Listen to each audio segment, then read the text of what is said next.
Hola, ¿qué tal? ¿Cómo están? Muy buenas noches tengan todos ustedes.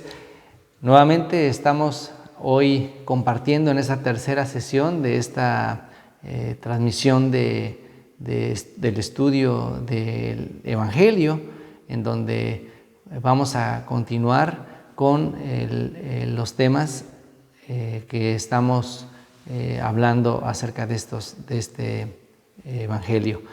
Primeramente, hoy vamos a compartir el tema de la ley.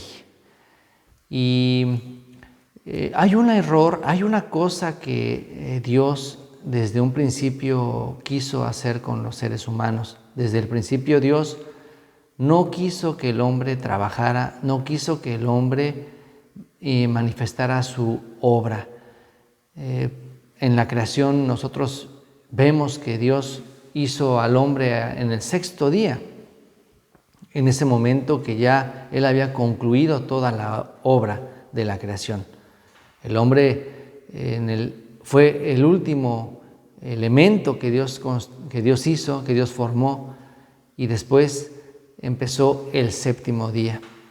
Digamos que prácticamente el hombre comenzó su trabajo en el día de reposo. Es algo maravilloso, ¿verdad? El hombre comenzó su primer día en el día de reposo, mientras que para Dios el último día, después de su trabajo, después de que Él trabajó, vino a ser el día de reposo. Entonces Dios, después de trabajar, reposó, pero el hombre, para poder trabajar, necesita el reposo. O sea, en el orden de Dios, el hombre primeramente debe reposar. Podemos sentir en esa historia y en el principio de la Biblia que de ninguna manera Dios pretendía que el hombre trabajara. Pero, ¿por qué motivo entonces, si es que la voluntad de Dios, si es que la intención de Dios fue que el hombre permaneciera en la gracia de Dios, permaneciera dentro de la misericordia de Dios, ¿por qué motivo Dios nos envió la ley? Primeramente, acompáñenme para ver en el libro de Romanos, capítulo 8, verso 7. Romanos, capítulo 8, vamos a leer en el libro de Romanos, capítulo 8, dice así, el libro de Romanos, capítulo 8, verso 7, verso 8, dice así. Por cuanto los designios de la carne son enemistad contra Dios, porque no se sujetan a la ley de Dios ni tampoco pueden. Y los que viven según la carne no pueden agradar a Dios. Claramente manifiesta aquí que no es que el hombre no pueda obedecer los designios de Dios. Dice aquí, no se sujeta a la ley de Dios, ni tampoco puede, dice aquí. Por cuanto los designios de la carne son enemistad contra Dios, porque no se sujetan a la ley de Dios, ni tampoco pueden. Entonces, definitivamente, el ser humano, por su propia condición, no tiene ninguna posibilidad de agradar al Señor.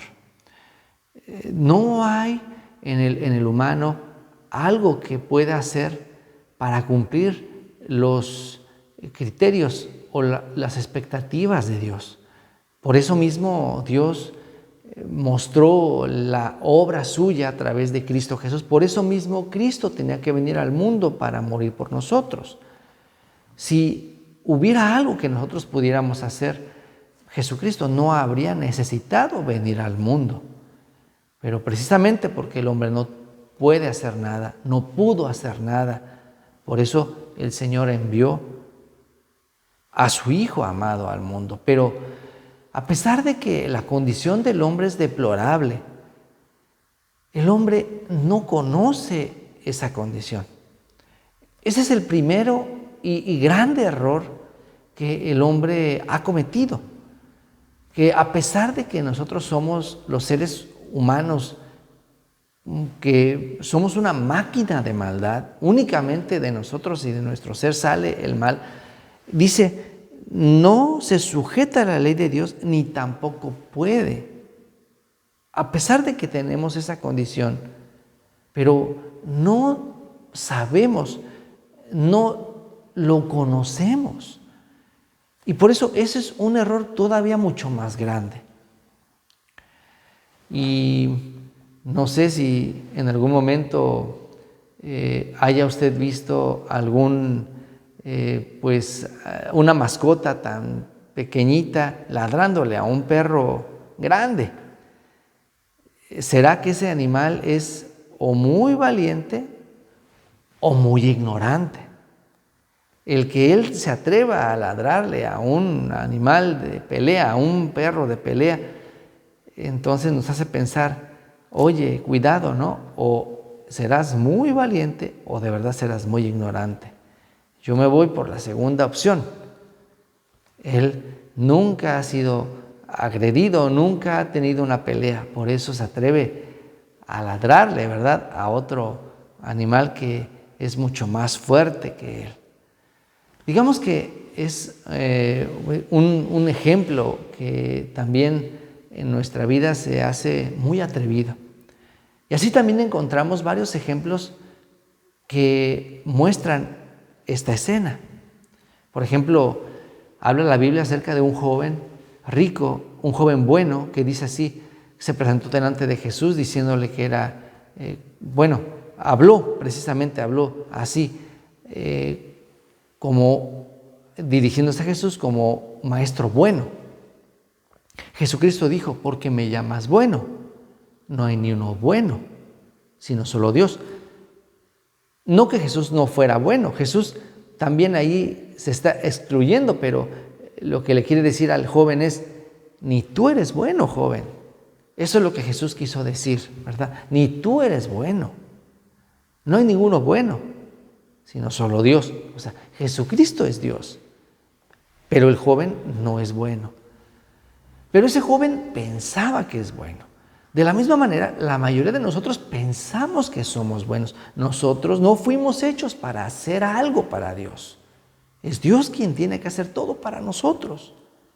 Pero en nuestro entendimiento, en nuestra conciencia, no llegamos a comprender lo que realmente nosotros somos, una máquina de maldad. Entonces, como ese joven, maestro bueno, o sea, Señor, yo soy bueno. Y el Señor supo y vio ese corazón. ¿Tú eres bueno? ¿Tú te crees bueno? Y Jesús le dice al joven bueno, porque el joven tenía una duda, Señor, ¿qué me falta para heredar la vida eterna? Haciendo pues alarde de todos los logros y de todas las cosas buenas que él tenía o que él suponía que tenía. Sí, efectivamente, él había hecho muchas cosas buenas, ¿no? O sea, dice él, yo he cumplido desde mi juventud estos mandamientos, he honrado a mi padre, no he mentido, no he matado, no he codiciado. Sí, efectivamente, él pudo hacer muchas cosas desde su juventud. Él estaba muy orgulloso de todo ello. Pero la sabiduría del Señor, la guía que Cristo nos hace es algo que nos lleva a primeramente descubrir y darnos cuenta de lo que nosotros somos. Eso es precisamente en lo que consiste la sabiduría del Señor y el motivo principal por necesidad, por lo cual Dios nos dio la ley. ¿Qué dice Jesucristo a ese joven que se creía bueno? Jesucristo le dice, una cosa te falta. El joven estaba muy interesado porque, pues, una vez que él cumpliera eso, ahora sí, ya la gloria estaba ganada completamente. Jesús le dice a ese joven, una cosa te falta. Vende todo lo que tienes y dalo a los pobres. Y ven, sígueme. Entonces, cuando este joven escuchó esa orden del Señor, ¿usted cree, querido oyente, que la intención del Señor era que ese joven vendiera efectivamente todo lo que tenía y por esa acción él entonces tenía garantizada la vida eterna? No, definitivamente no es así. Lo que Jesús quería más bien decirle es lo que a continuación sucede. Cuando ese joven se va triste, hasta los discípulos se sorprendieron y se maravillaron diciendo, Señor, entonces ¿quién podrá ser salvo? Porque ni nosotros creo que eso podemos hacer, eso es algo que no es posible. Aún tengo yo muchos, ambiciones, ¿no? El decirle eso a ese hombre, vende todo lo que tienes, Señor, ni nosotros lo podemos hacer. Entonces ellos empezaron a evaluar, ¿verdad? Lo que habían hecho en comparación a lo que Jesús pidió a ese joven. Señor, yo dejé a mi familia, yo dejé mi trabajo, yo dejé esto. Aún todavía algo no he dejado dentro de mí, ¿verdad? Pero, Señor, la mayoría lo dejé. Pero dejar todo, eso es imposible. Exacto. Eso es precisamente lo que Jesús quería decirles. Y añade el Señor, lo que para los hombres es imposible, para Dios es posible. Joven, ¿verdad que tú no puedes hacer algo? ¿Verdad que tú, esto que yo te pido, no lo puedes hacer? Entonces, estás limitado bajo tus normas y bajo tus obras, ¿verdad? ¿Verdad que por tus obras todavía no hay algo que no puedes hacer? Por mucho que tú anheles, ¿verdad que no lo puedes hacer? Para los hombres es imposible. Efectivamente, para los hombres alcanzar la vida eterna, por los méritos, por las obras, es imposible. Pero para Dios, todo es posible. Es decir, tener la vida eterna, la única manera para alcanzarla es mediante mi obra. Por mí puedes tú tener la vida eterna. Eso es lo que Jesucristo quiso decir a este joven. No es que quería que él vendiera todas sus cosas, sino Jesús quería que él descubriera lo que él realmente era. Él no podía hacer nada. Si él hubiera dicho, entonces, Señor, yo no puedo hacer nada. Señor, yo realmente no puedo vender todos mis bienes y darlos a los pobres. Señor, entonces estoy acabado, no puedo hacer nada. Allí, ¿qué hubiera sucedido? La gran salvación de Cristo se iba a manifestar para con él. Entonces, hermanos, vamos a ver, por favor, en el libro de Gálatas capítulo 3. Acompáñenme para ver en el libro de Gálatas capítulo 3, verso 10. Vamos a ver en el libro de Gálatas 3, verso 12, dice así: y la ley no es de fe, sino que dice, el que hiciera estas cosas vivirá por ellas. Cristo nos redimió, dice aquí, la ley no es de fe, sino que dice, el que hiciera estas cosas vivirá por ellas. Aquí habla de que la fe es contraria a la ley. Las dos no pueden habitar juntas en un mismo lugar. La ley corresponde a los pedimentos, a las acciones, a la obra humana. Corresponde a todo lo que nosotros podamos hacer para alcanzar la bendición de Dios. Mientras que la fe corresponde únicamente al pacto, a la promesa. Corresponde únicamente a lo que Dios por gracia quiere darnos. Entonces, si yo tengo la fe, no puedo tener la ley o no puedo estar bajo la ley. Si yo estoy bajo la ley, estoy en contra de la fe. 430 años antes de que Dios enviara la ley, Dios manifestó su pacto, manifestó su promesa y su bendición por fe a Abraham. Si vemos entonces en el libro de, primeramente vamos a ver en 2 de Timoteo capítulo 1, veamos que en principio el propósito inicial de Dios, en un principio, antes de dar la ley, en un principio su propósito fue bendecirnos por la gracia. Acompáñenme para ver en 1 de Timoteo capítulo Segunda de Timoteo capítulo 1, verso 9. Segundo libro de Timoteo capítulo 1, verso 9. Quien nos salvó y llamó con llamamiento santo, no conforme a nuestras obras, sino según el propósito suyo y la gracia que nos fue dada en Cristo Jesús antes de los tiempos de los siglos. El propósito claro del Señor fue no salvarnos por las obras, no salvarnos por nuestros méritos. Claramente está identificado el corazón y el anhelo de Dios a través del propósito suyo y la gracia que, como vimos en el capítulo pasado, es el resultado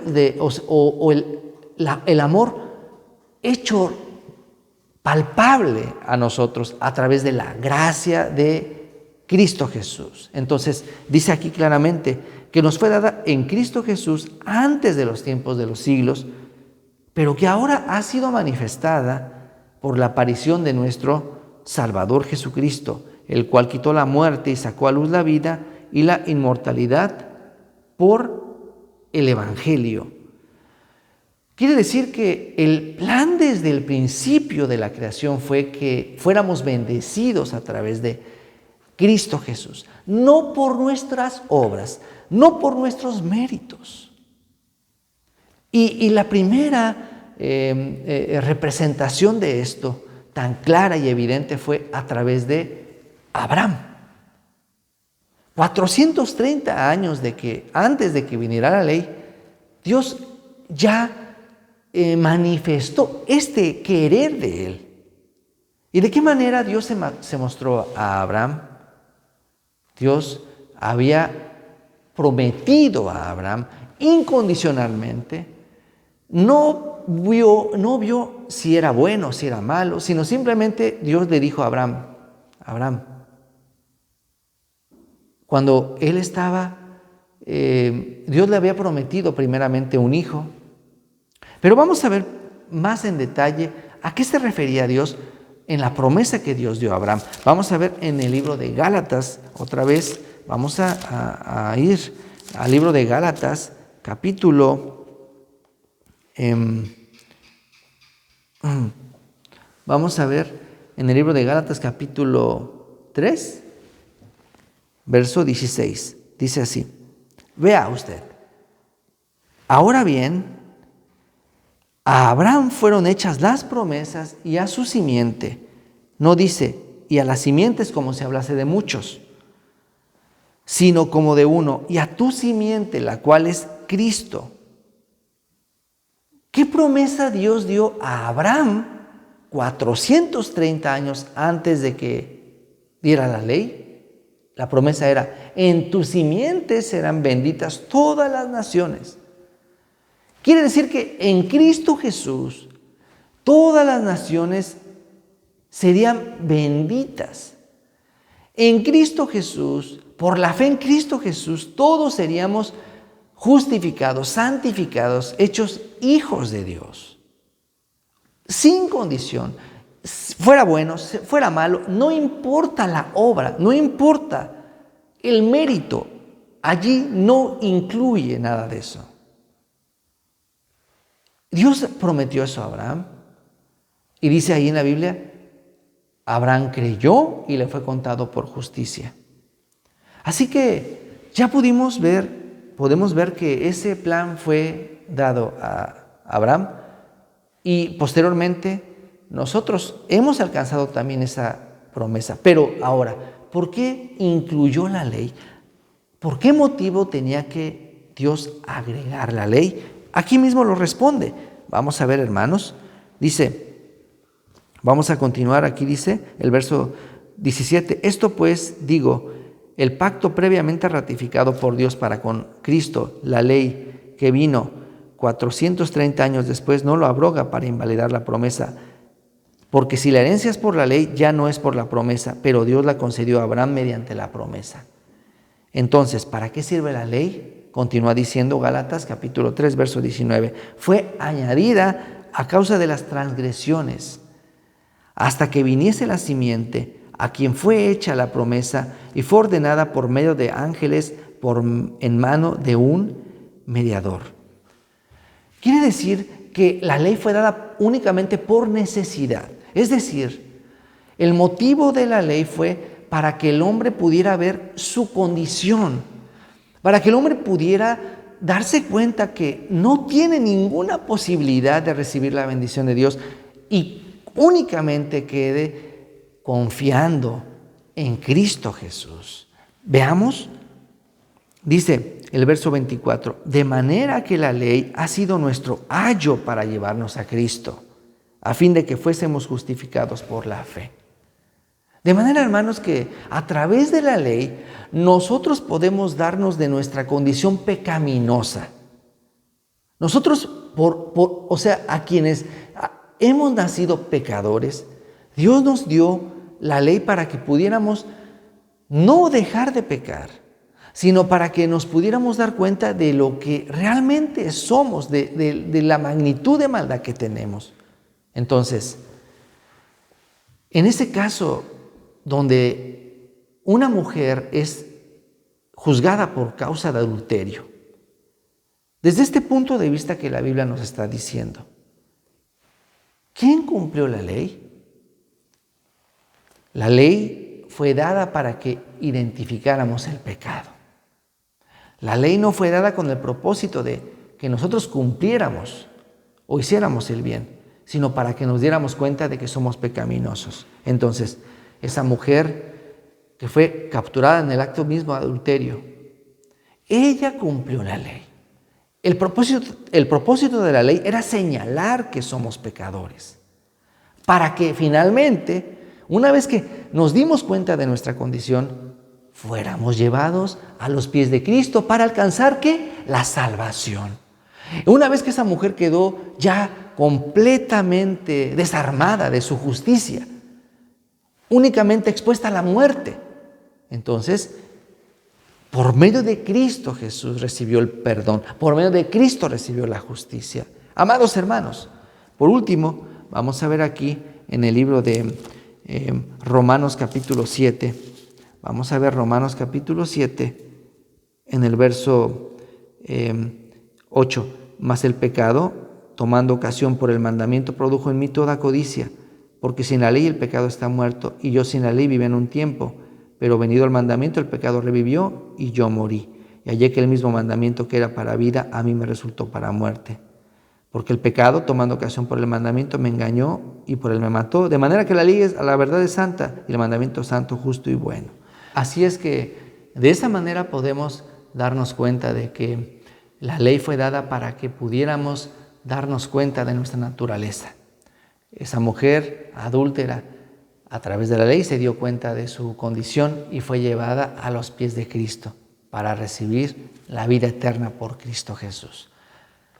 Entonces, por medio de la ley, nosotros podemos darnos cuenta de nuestra condición y después ir a Cristo para recibir la gracia. Vamos a terminar hasta aquí. Hagamos una oración. Señor, gracias te damos por este tiempo que nos permites y por estos estudios a través de los cuales ilumines nuestro entendimiento y ordenes nuestros corazones para poder llevar la vida de creencia correcta y sana. Gracias te damos, que muchas personas puedan acercarse a la gracia y a la verdad del Señor. Te lo pido en el nombre de Cristo Jesús. Amén. Muchas gracias, que pasen un excelente día. Hasta pronto.